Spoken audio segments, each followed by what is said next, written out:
दोस्तों, मेरा नाम है कुमकुम बिनवाल। प्रधानमंत्री मोदी बेटियों को बचाने की बात करते हैं, लेकिन कई बार ऐसी खबरें आ जाती हैं जिसको सुनकर लगता है कि पीएम मोदी बेटियों को किससे बचाने की बात कर रहे हैं, भाजपाइयों से। दोस्तों, 1 से 2 नवंबर की दरमियानी रात एक बेहद ही हैरान करने वाला मामला बीएचयू में घटा था, जिसकी परतें अब खुली हैं और इसे सुनकर आप हैरान रह जाएंगे। दोस्तों, 60 दिन पहले बीएचयू में एक छात्रा के साथ यौन उत्पीड़न किया गया, जिसमें अब जब पुलिस ने गिरफ्तारी की है तो इनमें से 2 भाजपाई निकले हैं। और बकायदा, ये मैं लफ्जबाजी में नहीं कह रही हूँ, देखिए हिंदुस्तान ने बकायदा खबर छापी है और बकायदा इन आरोपियों की न केवल बीजेपी के राष्ट्रीय अध्यक्ष जेपी नड्डा के साथ तस्वीर है, बल्कि उत्तर प्रदेश के मुख्यमंत्री योगी आदित्यनाथ के साथ तो है ही, बल्कि खुद पीएम मोदी के साथ भी उनमें से एक की तस्वीर है। वहीं दैनिक भास्कर की खबर बताती है कि तीनों ही आरोपी भाजपा से ताल्लुक रखते हैं। कुणाल पांडे, संयोजक बीजेपी आईटी सेल वाराणसी महानगर, सक्षम पटेल, सह संयोजक बीजेपी आईटी सेल वाराणसी महानगर और आनंद उर्फ अभिषेक चौहान भी बीजेपी आईटी सेल के ही मेंबर हैं। दोस्तों, इस पूरे मामले में पीड़िता ने खुद बयान देकर पुलिस को बताया था कि वो रात को अपने हॉस्टल से वॉक के लिए निकली। रात को करीब 1:30 बजा हुआ था। हॉस्टल के अंदर, प्रेमाइसिस के अंदर ही थी वो, तो ऐसे कोई घबराने वाली, डर की जरूरत नहीं थी।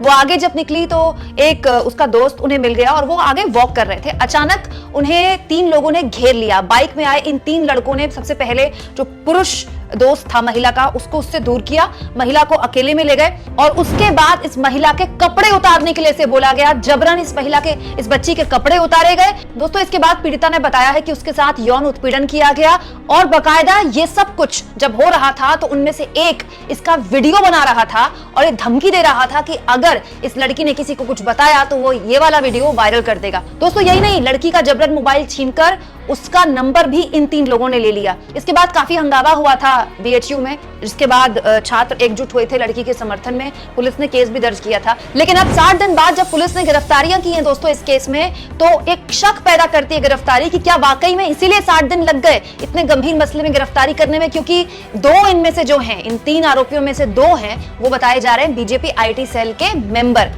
दोस्तों, यूपी के पूर्व सीएम अखिलेश यादव ने इस पर बीजेपी को घेरते हुए कहा है, ये है भाजपा के दिग्गज नेताओं की छत्रछाया में सरेआम पनपते और घूमते भाजपाइयों की वो नई फसल, जिनकी तथाकथित जीरो टॉलरेंस सरकार में दिखावटी तलाश जारी है। सूचनार्थ, ये भाजपा के सर्वोच्च नेताओं से अभयदान प्राप्त वो भाजपाई हैं जिन पर बनारस हिंदू यूनिवर्सिटी में एक छात्रा के साथ अभद्रता की सीमाएं पार करने का आरोप है। प्रश्नार्थ, क्या नारी के सम्मान से खिलवाड़ करने वाले भाजपाइयों को खुली छूट जारी रहेगी?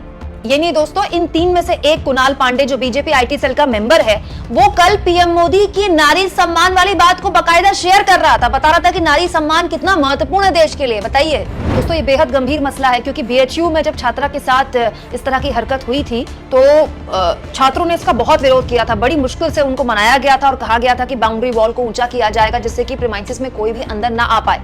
ये 3 लोग बीएचयू में पढ़ाई नहीं करते थे, तीनों आरोपी बीएचयू के छात्र नहीं थे, लेकिन उनकी हिम्मत देखिए कि वो प्रीमाइसिस के अंदर दाखिल हो रहे हैं, एक लड़की को जबरन अकेले ले जा रहे हैं, उसके कपड़े उतरवा रहे हैं, उसके साथ यौन उत्पीड़न कर रहे हैं, उसका वीडियो बना रहे हैं और उसके बाद उसको धमका रहे हैं कि किसी को बताया तो वीडियो वायरल कर देंगे। और इतने से भी उनका मन नहीं भरता तो जबरन फोन छीनकर उसका नंबर भी लेते हैं। अगर इस पूरे मामले में छात्रों ने एकजुट होकर आंदोलन न किया होता तो शायद 60 दिन बाद भी गिरफ्तारी नहीं होती, लेकिन अब जब हुई है तो इसका जवाब कौन देगा दोस्तों, कि दूसरों को चरित्र का ज्ञान देने वाले, दूसरों को संस्कृति और सभ्यता सिखाने वाले भाजपाइयों का क्या इलाज है? दोस्तों, महिला सम्मान की जब बात होती है तो इसमें हम किसी भी पार्टी को ऊपर या नीचे नहीं कर सकते। दोस्तों, महत्वपूर्ण यहाँ पर यह है कि बीजेपी को इस पूरे मामले में चुप्पी तोड़नी चाहिए, बताना चाहिए कि इन 3 में से 2 पर, खास तौर पर कुणाल पांडे पर, जो बीजेपी आईटी सेल का मेंबर बताया जा रहा है, जिसके साथ बीजेपी के बड़े बड़े नेताओं की फोटोज हैं, उसकी सच्चाई क्या है? दोस्तों, आप इस मुद्दे पर क्या सोचते हैं? कमेंट बॉक्स में जरूर लिखें और जितना हो सके चैनल को शेयर करें, सब्सक्राइब करें